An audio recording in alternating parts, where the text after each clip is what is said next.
So now I'm very pleased to introduce Christine Reich from the Museum of Science. Christine, throughout her career, she's been a strong advocate for the inclusion of people with disabilities in museums. And her work in this area led to her being named as a champion of change by the White House and a fellow by the Noyce Leadership Institute. She's authored over 20 articles related to museums and museum learning, and she's made over 70 presentations at various conferences. Today we're really excited to hear about some of the lessons she's learned about communicating science right here at our own Museum of Science. And so please join me in welcoming Christine to the podium.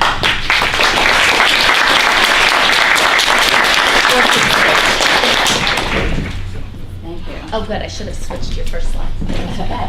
I don't have to speak at the start about the importance of science communication because so many of my colleagues here have really covered that.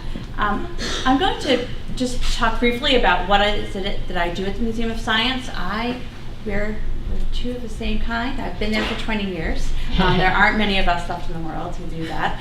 And throughout my career, I focused largely on either researching the effectiveness of the work we do at the Museum of Science or developing methods of science communication that are more passive on our part and more active on the part of our visitors. So our museum exhibitions. It's a way that we teach without being present in the room, which is kind of a hard strategy because what we're thinking about all the time is how do we motivate people to want to learn about the science that we're putting before them? What makes them want to come to the Museum of Science, what makes them want to engage in a particular exhibit, and what makes them want to learn. And so that's always what's driving how I'm thinking about science communication, is how you motivate by not being present, but by, more importantly, empowering others. So I'm going to start with one of my favorite stories of evidence of learning about science in a museum. How many of you have been to the Museum of Science? Let's start there, just so I kind of have a feel. And how many of you saw the Science Behind Pixar exhibition? Okay, so a smaller group. So what this is an exhibition we produced at the Museum of Science with assistance from Pixar Studios. And the purpose of the exhibition was to engage people in learning about computer science using the Pixar films as an entry point. And as part of the development of the exhibition, we extensively studied how people were learning in the exhibition. And actually 4,000 museum visitors were involved over the course of our research process. One particular visitor stands out.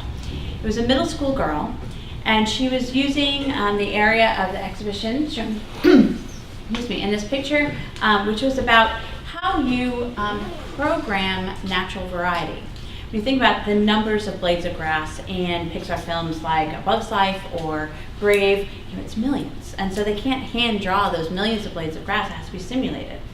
And so we educate people about this by engaging them in activities where they could actually design their own field of grass. So they could manipulate a number of different variables, and then they could also watch a short film of a Pixar scientist talking about his approach to problem solving this very difficult challenge of simulating grass. You don't think about that when you're watching the films.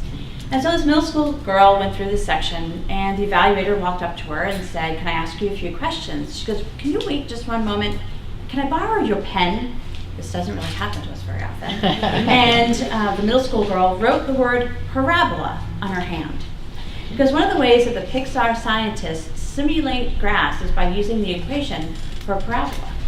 And she looked at the evaluator and said, "I don't think I'm going to learn about this till next year in school, and I don't want to wait that long." For me, that is a great moment of success. And what's even better is that through all of our research, we found that many people came to the exhibition with a high interest in animation and a low interest in math and computer science. And while their interest in animation stayed the same after going through the exhibition, their interest in math and computer science increased. What's more important, it wasn't just learning about the topics that increased, but they wanted to, they were more likely to want to program, and for children, more likely to want to become a computer scientist. All of that, even though they also said that computer science and computer programming was more complex than they originally thought. Mm-hmm. What's important for me about that particular finding is that that's a sign of an empowered learner. Someone who realizes something is more complex than they originally thought, but they want to go ahead and learn more about it. And so for me, that's what I'm always thinking about. how do we empower others through our science communication? It's not just informing people about facts and knowledge, but how do we empower others to want to be part of the science discourse, want to be part of the scientific community? And that's something I'm always seeking. In the end, I want all of our visitors to look like this young girl standing next to Buzz Lightyear, feeling really strong, like she can just take on the world. And I want that for adults as well as children. And so what I'm going to talk to you about is kind of some of the things that I work on to try to make people feel more empowered as science learners. I do not have all the answers, even after 20 years. I expect this to be kind of a life's work, but there are some strategies we use all the time.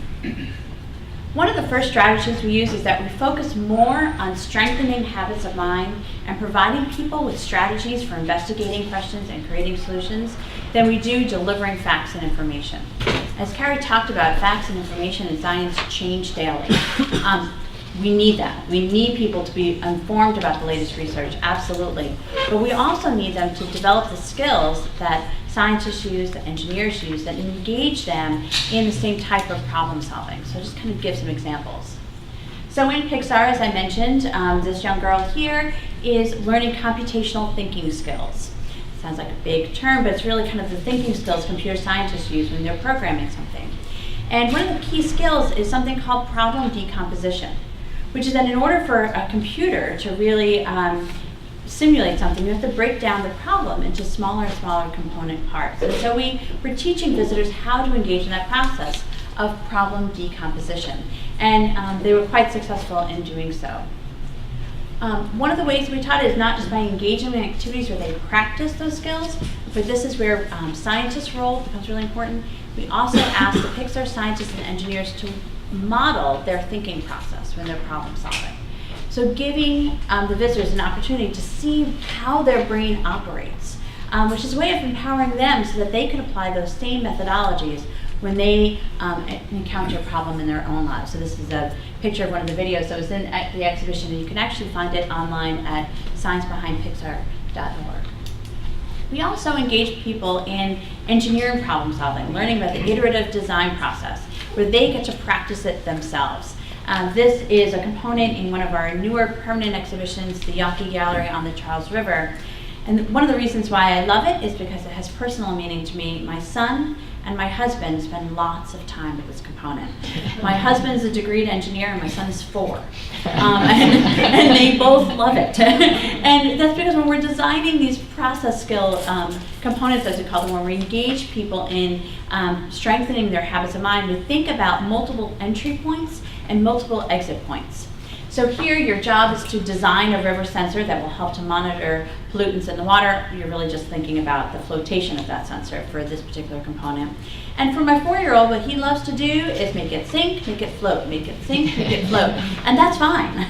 He's learning as he's doing that. He's learning how to investigate. My very particular engineering husband loves to make it sit right in the middle horizontally, because that's the hardest challenge. But he's practicing his thinking skills too. And so we love these moments where families can learn together and really develop their problem-solving skills.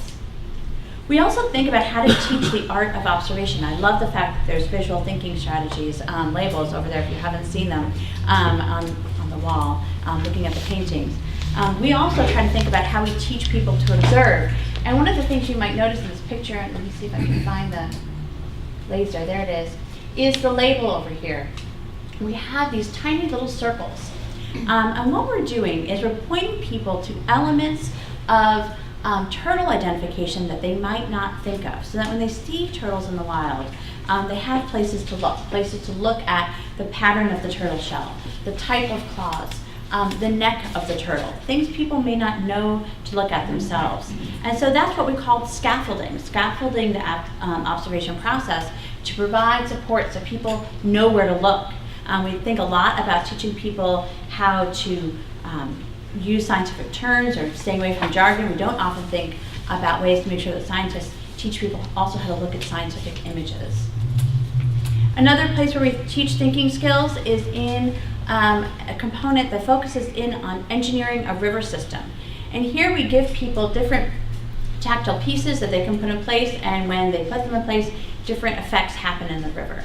So at this particular station, this young boy is working on a fish dam. So it's or a dam and a fish ladder. So how fish get past a dam in a river, and what are different ways that you can engineer it. The interesting thing about this interactive is that there is no one right answer. And it doesn't vary in terms of what your engineering goal is, but rather your societal goal. How important is it for you that kayakers can get through? How important is it for you that fish can get through?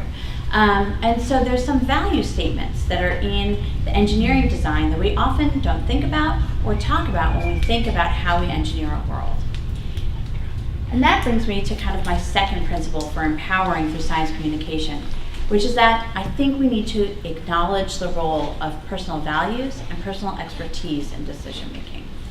This took us at the Museum of Science a long period of time to kind of come to grips with. We would often think of science as one thing, values as something else, people should put their values aside. But in fact, many of the decisions we have to make in our everyday lives that are connected to science also tie into your personal values and your personal experiences. And once we acknowledge that, we're finding that visitors are more likely to actually integrate scientific evidence into their decision making.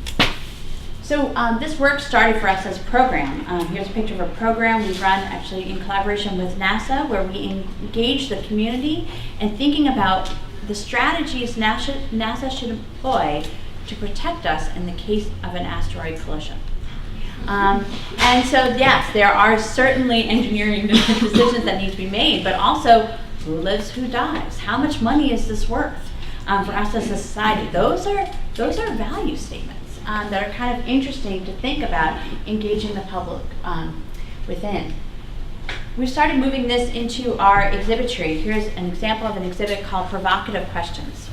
And what we do is we ask a provocative question. It's not something that science alone can answer. So we don't ask, is climate change really happening? Right? That's something that science can answer. But it's rather something that's tied to a social issue connected to science. So the question we started with, and the questions change every 6 months. The first question was, should sugary drinks be taxed? And this was actually before Michael Bloomberg started the sugary drinks tax in New York City. And so we asked this question, and we presented people with scientific evidence tied to that question. So what are the health effects of sugary drinks? But also, what's the influence of taxation on people's personal behaviors is just as relevant to asking that question. But we also brought in people's personal values, and we asked them to say which value statements are more likely associated with their personal values. Do they believe in the role of government for guiding personal behavior, or should that be a personal decision? Those are value statements. And we also gave people the opportunity to talk about their personal experiences. What we found is that by using this framework, people were more likely to integrate scientific evidence into their decision making than they had been before.